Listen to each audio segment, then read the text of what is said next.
بسم اللہ الرحمن الرحیم۔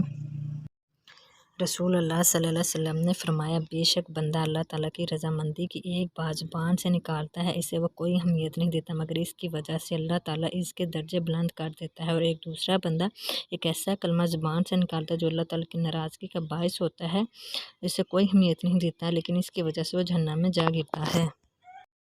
حضرت انس رضی اللہ تعالیٰ عنہ سے روایت ہے کہ نبی کریم صلی اللہ علیہ وسلم نے ارشاد فرمایا، تین خوبیاں جس شخص میں پائی جائیں اس کا ثواب اور بدلہ اللہ تعالیٰ کے ہاں واجب ہو گیا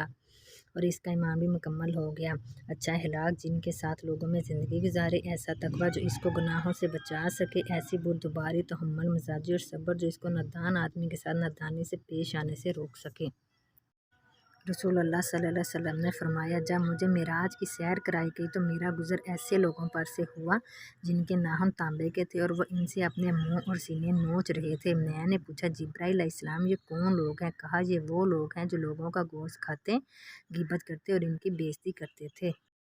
رسول اللہ صلی اللہ علیہ وسلم نے فرمایا، مجھے ایسے لوگوں کے ساتھ بیٹھنا سیدنا اسماعیل علیہ السلام کی اولاد میں سے 4 غلام آزاد کرنے سے زیادہ پسند ہے